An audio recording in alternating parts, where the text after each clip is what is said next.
नमस्कार दोस्तों। नी notification out किया गया है government institute of medical sciences की तरफ से स्टाफ नर्स के पोस्ट के लिए। दोस्तों, अगर आप इस रिक्रूटमेंट के बारे में डिटेल में जानना चाहते हैं तो आप इस वीडियो में एंड तक बने रहिए, ताकि आपको ये पता चल सके कि स्टाफ नर्स के पोस्ट के लिए क्या क्वालिफिकेशन होनी चाहिए, क्या एज लिमिट होनी चाहिए, सिलेक्शन किस तरह से ले सकते हैं, एग्जाम का पैटर्न क्या होगा, सैलरी कितना दिया जाएगा, और भी एक्सेट्रा चीज़ों को डिस्कस करेंगे। और दोस्तों, अगर आप इस चैनल पर फर्स्ट टाइम विजिट किए हैं तो आप इस चैनल से जुड़ जाइए और इस वीडियो को अपने दोस्तों को भी शेयर कर दीजिए, ताकि इस रिक्रूटमेंट के बारे में आपके दोस्तों को भी पता चल सके। तो चलिए डिस्कशन स्टार्ट करते हैं। दोस्तों, government institute of medical sciences India के all eligible and interested candidates को स्टाफ नर्स के पोस्ट के लिए ऑनलाइन एप्लीकेशन इनवाइट करता है। दोस्तों, देखिए, इसमें टोटल वैकेंसीज 255 हैं, जिसमें एससी एप्लीकेंट्स के लिए 54 हैं, एसटी एप्लीकेंट्स के लिए 5 वैकेंसीज है, ओबीसी एप्लीकेंट्स के लिए 69 वैकेंसीज है, ईडब्ल्यूएस एप्लीकेंट्स के लिए 25 वैकेंसीज है, अनरिजर्व एप्लीकेंट्स के लिए 102 वैकेंसीज है। इस पोस्ट में पे स्केल लेवल 7 का दिया जाएगा, जिसमें 44,900 से लेकर के 1,42,400 तक दिया जाएगा। इसके अलावा आपको और भी बेनिफिट्स प्रोवाइड किया जाएगा। दोस्तों, यहाँ पर आप देख पा रहे हैं 20% वैकेंसीज वुमेन कैंडिडेट्स के लिए रिजर्व है, 4% वैकेंसीज डिसेबल्ड के लिए रिजर्व है, एक सर्विसमैन के लिए 5% वैकेंसीज रिजर्व है, और फ्रीडम फाइटर के डिपेंडेंट से जो है उनके लिए 2% वैकेंसीज रिजर्व है। देखिए, नोट पॉइंट में मेंशन किया गया है कि नंबर ऑफ वैकेंसीज जो है ये टेंटेटिव है, ये इंक्रीज या फिर डिक्रीज भी हो सकता है। ओके, अब दोस्तों जानते हैं जनरल इंस्ट्रक्शंस को।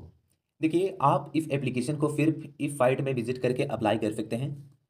देखिए, जो भी एलिजिबिलिटी क्राइटेरिया इस नोटिफिकेशन में मेंशन किया गया है, अगर आप एलिजिबल होते हैं तभी आप इस एप्लीकेशन को अप्लाई कीजिए, अदरवाइज आपके एप्लीकेशन को रिजेक्ट कर दिया जाएगा। अब जानते हैं एप्लीकेशन फ़ी। देखिए, अनरिजर्व ओबीसी ईडब्ल्यूएस कैंडिडेट्स को टोटल 2360 रुपये पे करने होंगे, जिसमें एप्लीकेशन फ़ी 2000 है और जीएसटी 360 रुपया है।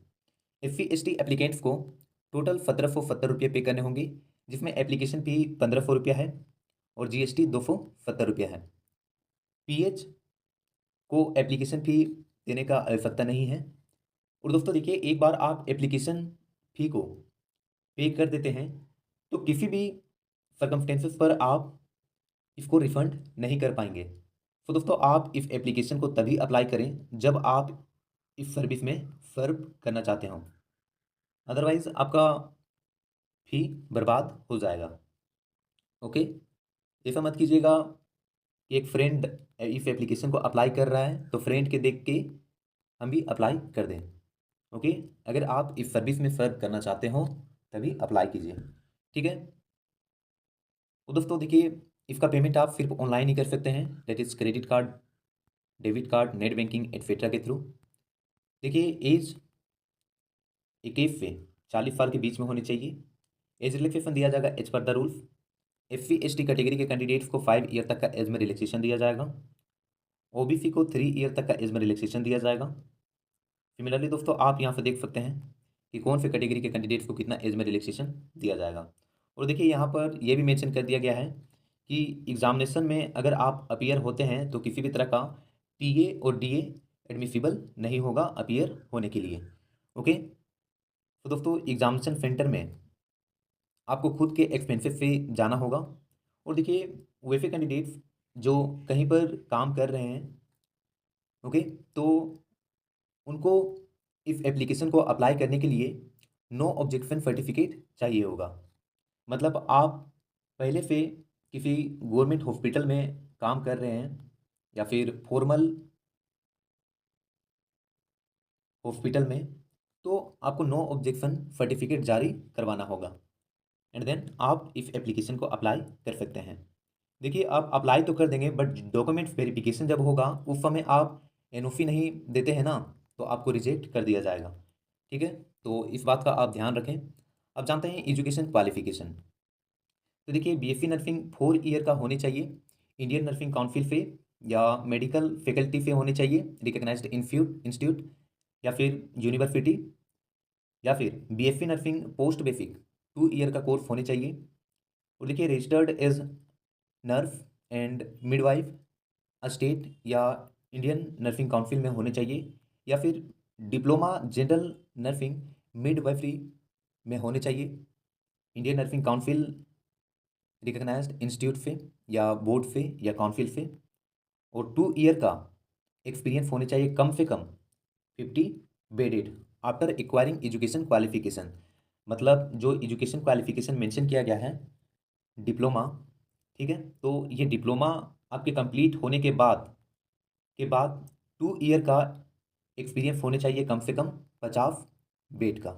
ओके, और registered as nurse and midwife state या इंडियन नर्सिंग काउंसिल में होने चाहिए। ओके, अब दोस्तों सिलेक्शन प्रोसेस के बारे में जानते हैं। देखिए, आप सिलेक्शन कंप्यूटर बेस्ड टेस्ट में जो मार्क्स ऑब्टेन कीजिएगा उसके बेसिस पे ही सिलेक्शन किया जाएगा।